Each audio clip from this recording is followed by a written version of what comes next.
سوف تعطي إذا وردة الشتاء قربانها، وستتلو قداسها، وسترمي بيوض المآل الأخير عند منزلق لحياة يردد أسماءها قدر وخفايا، وتمضي إلى درك ومصير، إلى عتمة أرختها صنوف الرزايا. سوف تعطي إذن وردة الجحيم قربانها عند أعتاب غرف الحرس المتعبين، وعند الحدود التي ليس لله فيها حدود، كأن الإله تخلى وفضل قيلولة في الزمان وأنكر أسماءنا وصفات الجدود.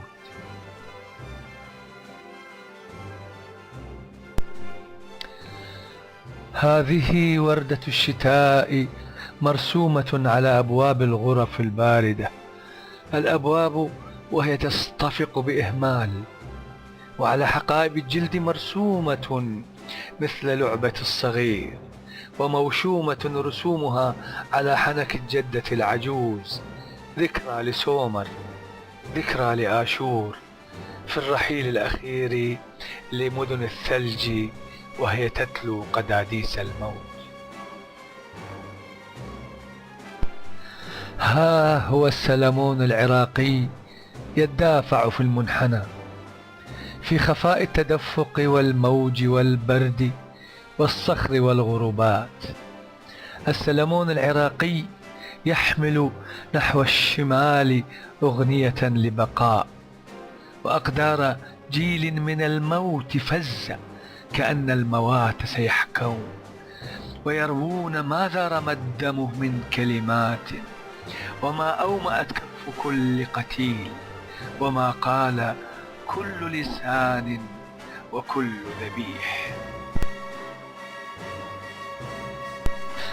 قرابين أهلي لأجل السلمون يمضون تحت الرماد، نتكاثر في وجه هذا الهدير الغريب وهذا التعثر والموت طول الطريق، نتكاثر أو تتكاثر أسرابنا، نتلوى على باب طيف وحلم وذكرى، ونرمي أثقالنا ثم نمضي خفافا.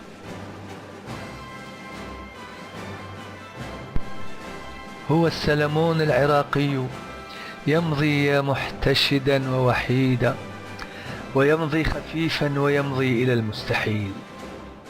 قتلوا جنة الحلم في ماء تلك البلاد، قتلوا وردة الحب، ورد السرير وورد النهار وورد البلاد الوحيدة، وتمضي أسرابنا يا إلهي. أيرحمنا الثلج والطرقات البعيدة؟ أيرحمنا الحجر الصلب والماء يدفق مثل قتيل يعالج أنفاسه تحت سكينة الموت؟ يا لقساوة هذه البلاد، كأننا معا ما ضحكنا، كأننا معا لم نغني، كأننا معا لم نحب ولم نتأمل كيف نكون. سنمضي إلى آخر الشوط، نرمي بكارة أيامنا ونعالج روح التشتت بالحب، نرمي بيوض البقاء، لأن غدا سنقول لقاتلنا بعض هذا الكلام، وأن البلاد ستبقى، وأن الصغار يعودون يوما لشطآن ذاك الفرات لبابل حيث سنبدأ فيها الحياة.